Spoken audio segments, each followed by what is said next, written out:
बीते दिन बिहार में पटना यूनिवर्सिटी का छात्र चुनाव था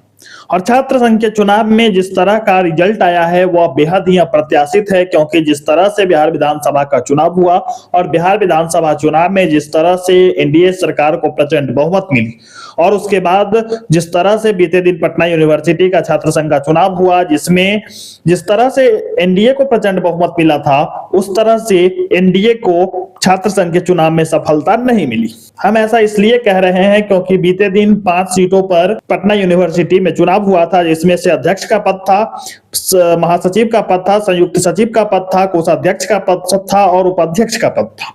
लेकिन इस 5 सीट जो था उस 5 सीट में से सिर्फ और सिर्फ सत्तारूढ़ी दल जो है बीजेपी, उसका जो छात्र विंग है एबीवीपी, वह सिर्फ 2 ही सीट जीत पाई। और इस दोनों सीट की बात करें तो एक तो कोषाध्यक्ष का पद और दूसरा जो है वह संयुक्त सचिव का पद। वहीं बात करें जब कांग्रेस का जो स्टूडेंट विंग है, क्योंकि महागठबंधन का जो है वो विधानसभा में बेहद ही बुरा हाल था और विधानसभा चुनाव में जो है वह महागठबंधन बिल्कुल ही कम सीट जीत पाई और सिर्फ 35 सीटों के आसपास वह पूरा महागठबंधन सिमट गया। वहीं जब छात्र संघ का चुनाव था और छात्र संघ के चुनाव में जिस तरह से कांग्रेस का जो छात्र विंग है एनएसयूआई, उसने बेहद ही शानदार प्रदर्शन किया है और अध्यक्ष पद और महासचिव का पद जो है वह एनएसयूआई ने बेहतरीन ढंग से जीता है। आपको बताते चले कि पटना यूनिवर्सिटी के छात्र संघ के चुनाव में अध्यक्ष पद पर एनएसयूआई के शांतनु शेखर ने शानदार जीत दर्ज की। शांतनु शेखर को कुल 2896 वोट मिले। वहीं दूसरे नंबर पर एबीवीपी के 1400 वोटों के साथ प्रिंस राज दूसरे नंबर पर रहे। वहीं जब हम बात महासचिव पद की करेंगे तो महासचिव पद पे एनएसयूआई की खुशी 2164 वोटों के साथ नंबर 1 पे रही और शानदार जीत दर्ज की। वहीं दूसरे नंबर पे प्रत्युष राज जो कि 1600 कुछ वोटों के साथ दूसरे नंबर पर रहे। वहीं उपाध्यक्ष पद की बात करें तो उपाध्यक्ष पद पे निर्दलीय उम्मीदवार ने शानदार जीत दर्ज की। उम्मीदवार सिफत फैज उसका नाम है, सिफत फैज ने शानदार जीत दर्ज की और सिर्फ 71 वोटों से जीत दर्ज की।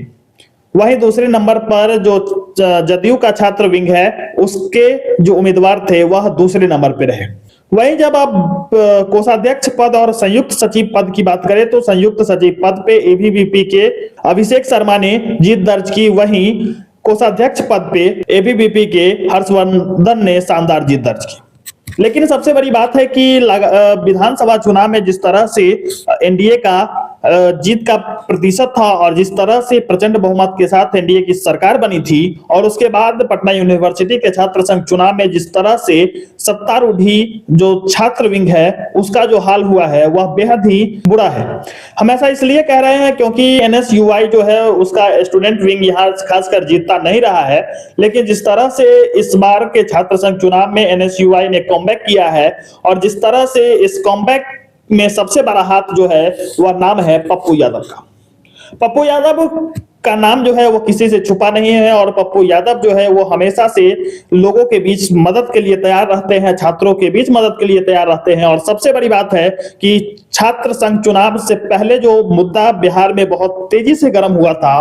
कि जहानाबाद की नीट छात्रा का जो संदिग्ध मौत जो हुआ था उसको लेकर पप्पू यादव लगातार सवाल उठा रहे थे, लगातार इस मामले पर मीडिया के सामने उजागर कर रहे थे, जिसको लेकर सरकार भी सजग हुई और अभी ये मामला जो है वो सीबीआई जांच कर रहा है। इसी क्रम में जो पप्पू यादव है उनको जेल भी जाना पड़ा था और इस जीत को जो है वो पप्पू यादव के इस संघर्ष से जोड़कर भी देखा जा रहा है। वहीं शांतनु शेखर ने भी जीत का श्रेय जो है वो पप्पू यादव को भी दिया है और महासचिव पद पर जो जीती है एनएसयूआई की खुशी, उसने भी पप्पू यादव की सराहना की है और पप्पू यादव का सहयोग कहा है कि उनका सहयोग मिला है तो हम जीत पाए हैं। तो इस तरह से देखा जाए तो पप्पू यादव लगातार बिहार में हर वक्त लोगों की जब मदद की जरूरत पड़ती है तो सबसे पहले कोई खड़ा होता है तो वह नाम है पप्पू यादव का।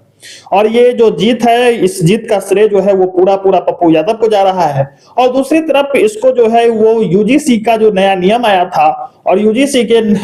जो नियम के बाद जो सुप्रीम कोर्ट ने इस पर रोक लगाया, उसके बाद ये यूजीसी के नए नियम जो आए थे उससे भी जोड़कर देखा जा रहा है। बाद बाकी इस पटना यूनिवर्सिटी के जो छात्र संघ का चुनाव हुआ है और छात्र संघ चुनाव में जो ये रिजल्ट आया है उसके बारे में आप क्या कहना चाहते हैं कमेंट बॉक्स में जरूर बताइएगा। पप्पू यादव के बारे में भी आप क्या सोचते हैं वो भी कमेंट बॉक्स में जरूर बताइएगा।